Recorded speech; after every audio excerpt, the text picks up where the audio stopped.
Nako, heto mga kabayan, tiklop lahat kay Aimee. Nako, matindi to. Grabe. Kapapasok lang Aimee Marcos, tinadtad sila ng ebidensya. Aba, umiyak lahat sa Senado. Yan po ang ating alamin mga kabayan sa video ito. Pero bago po natin simulan yan, palike naman po ng video ito. Malaking tulong po yan. Maraming salamat po. Eto nga, bago po natin i-play yan, eto muna, pasadahan po muna natin itong mga nagtitrending na balita dito po sa social media. At eto nga mga kababayan, inuubos yata kami sa kaso ayon po kay Senator Aimee Marcos. No? Tila inuubos daw ang Senate Majority Block sa sangkatutak na mga kaso. Ayon kay Senator Aimee Marcos mga kababayan. No? Pero teka lang napansin niyo po ba mga karibyo natin, sa dami-dami po ng majority block at sa ingay po ni Senator Aimee Marcos, bakit hindi po kinakasuhan si Senator Aimee Marcos? Napansin niyo po ba yun?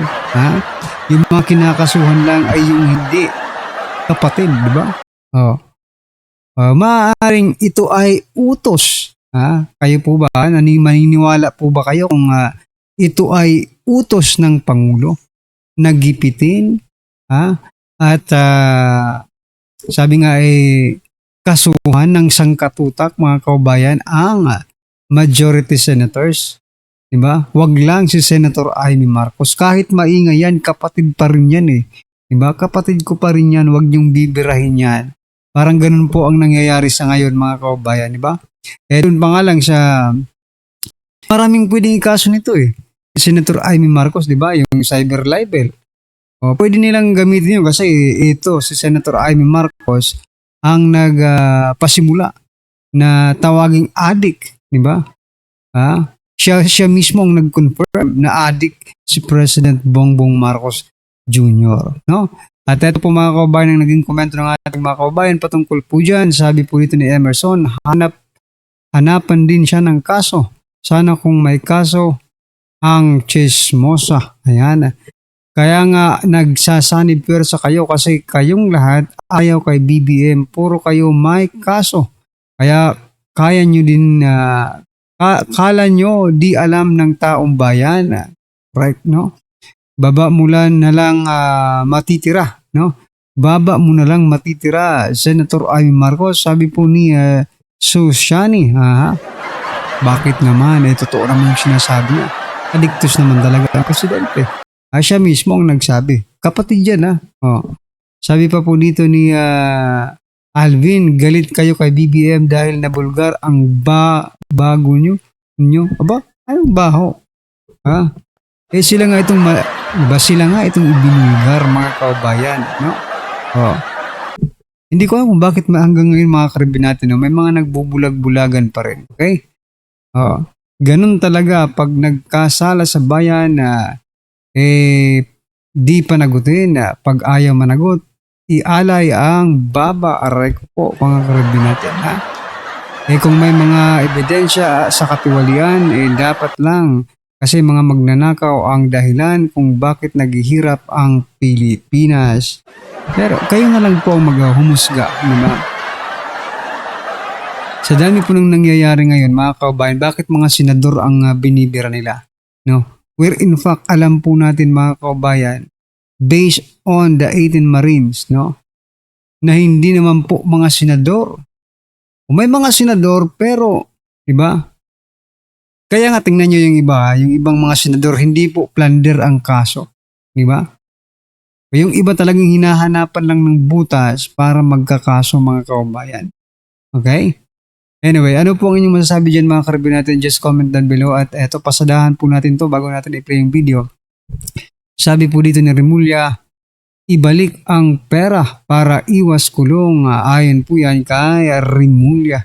Aba, magbalik daw ng pera. Bakit hindi niyo po yan sabihin? Kasi sabi po ng 18 Marines, dinideliver pa po sa Malacanang, dinideliver pa po sa Ilocos Norte, mismong sa bahay po ng presidente. Ayon po yan sa 18 Marines, no? Kayo na po mga kababayan.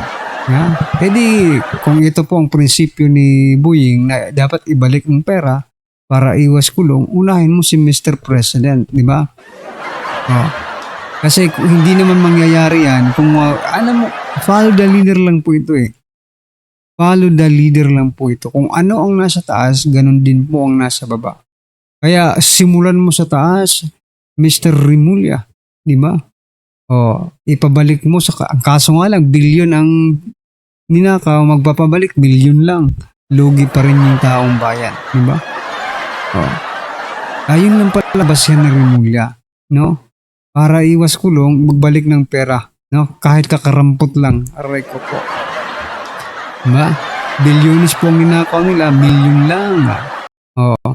Ang ibinalik. Samantala mga kaubayan, di ba? Yung ating PhilHealth, di ba? Ibinalik na ba? Pero taong bayan pa rin ang magbabayad dahil sinama na sa 2026 budget. Di ba? Kasi kung hindi pa man yun makikita na PhilHealth, ay wala na. No? Kung hindi pa yun nasilip, no? Yung pagkuha ng PhilHealth Fund na yon, wala na.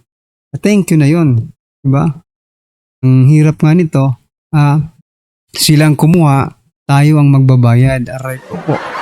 O kung pagbabalik man lang ng pera ang pag-uusapan, iba dapat sila ang maunang magbalik ng pera, mga kaubayan, no? Nananahimik yung perang yon, tapos ginulo nyo, di ba? Tapos sa katapos-tapusan, taong bayan pa ang gusto niyong magbayad. Nako po. Ito po mga kababayan ang naging komento ng ating mga netizens patungkol po dito. Sabi po dito ni Meler Zapata, maliliit lang nga kakontsabo lang expose, pero yung mastermind na mga politiko pala gala-gala lang, proud magsuot ng korbata. Correct. Sabi pa po dito pag malaki ninakaw, pwede sa ulit tapos ligtas na. Pag mahirap nagnakaw ng gatas kulong, nasaan ang hustisya? Ayan mga kabayan, nasaan ang hustisya? Ang sabi naman po ni Jet, ang ganda ng batas, parang candy lang ang ninakaw, only in the Philippines. Ayan. Pwede pala yung gano'n na pag sinuli, wala na ka ng kaso. Diba? Only kay Rimulya ko lang po ito narinig mga kaubayan. Sa kay Rimulya lang po natin to matatagpuan, mga karibin natin. Okay? Pag, grabe no. May ganito palang batas. Pag sinauli mo yung ninakaw mo, hindi ka na makukulong. Nasa konstitusyon po ba yan, Mr. Rimulya, or ito po ay isang bending the law? Another bending the law, mga kaubayan. Nagtatanong lang po tayo mga karito natin. At eto, nako, last po natin pag-uusapan bago po natin i-play yung video mga kaubayan. Eto,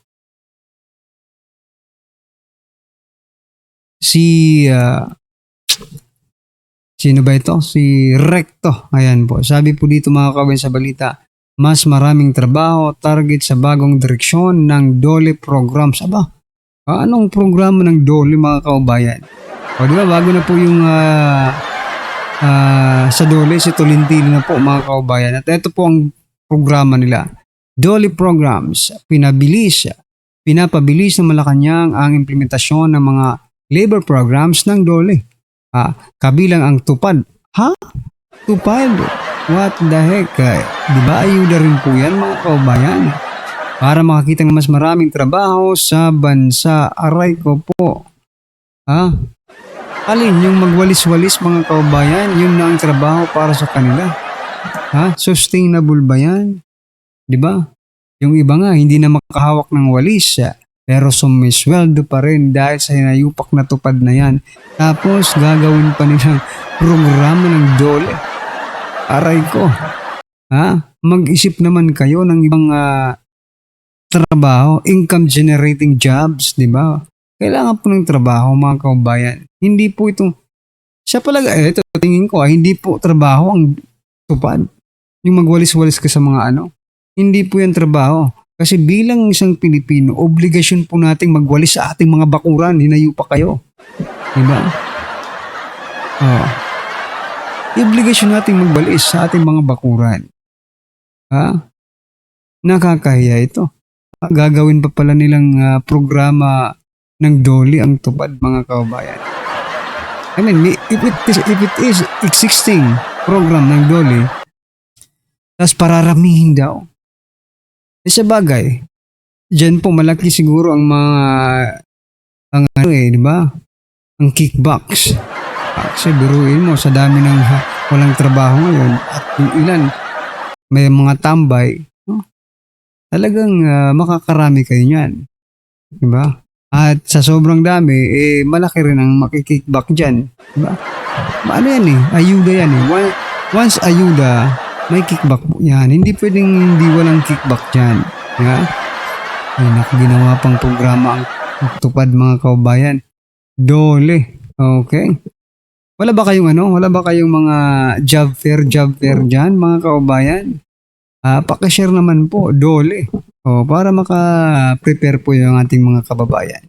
Anyway, ito na mga karibin natin. Pasadahan na po natin to. Pasok pa.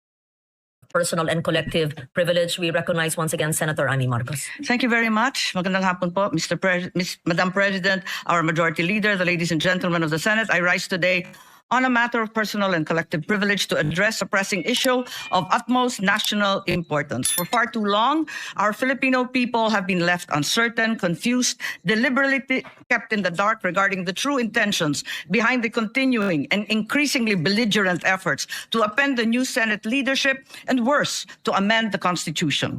The Filipino people deserve clarity. The Filipino people deserve honesty, and above all, the Filipino people deserve at least the truth. Madam President, today I will not rely solely on my own words. I will present before this chamber a short video containing documentation, footage, and statements directly connected to the ongoing efforts toward term extension and charter change. With your permission, therefore, may we now direct the technical team to play the video. Nanginginig na si Soto dyan. Naku po, patay tayo. Nanginginig na si Soto dyan. Nakasilakson. Presentation. Bakit nagpalit ng lidera sa Senado? May I be allowed to humbly move to declare all seats vacant, Mr. President? With 13 affirmative votes, 10 negative votes, and 1 abstention, the positions in all the positions in the Senate is hereby declared vacant. Bakit ito nilusot? Bakit patuloy ang pananakot? Talagang garabalan, obvious na obvious, hindi isa ang majority. Bakit may panggigipit? Pinakakasuhan ng Ombudsman si Senator Rotante Marcoleta ng plunder at indirect bribery. Bakit may pambabaluktot ng kwento? Hindi dito nila ang publiko. Ang kainan ay naganap alas 4 ng hapon. Ayan, ito. Hindi to na point out. Alas 4 ng hapon to. Lagi kasing ginagamit ng mga pinklawan, dilawan, at nilakson. Paano daw nagkaroon ng attack kung naka-smile sila dito? Alas 4 po itong picture na ito. Yung attack gabi pa. So that only means, isa sa mga ebidensya, resibo, that there is a propaganda against the majority. Naintindihan natin? Propaganda. Yung sinasabing there were no attacks, o there was no attack, o di kaya sinasabi nila na stage kasi naka-smile. Diyan, ito na ebidensya Ito yung ebidensya na meron silang propaganda. Na ano yung propaganda nila? Ayan. Yan yung propaganda nila na sinasabi nila, naka-smile pa Tarantado. Alas 4 yan. Yung picture na yan inilabas. Nangyari na, nakangiti sila, caucus na yan. They were waiting for the impeachment complaint o article of impeachment para makita na nila, ma-actionan kagad nila. Kasi kung maalala ninyo, nung panahon ni Cayetano bilang Speaker of the House, di ba? Ang kwento nga doon, sobrang sipag ni Cayetano to the point, laging late na umuwi yung mga congressman. Ganyan ang ginagawa ngayon. They waited for the article of impeachment para hindi sila pagbintangan na idinidelay.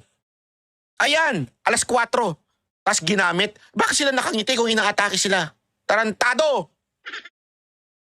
Tarantado ka talaga.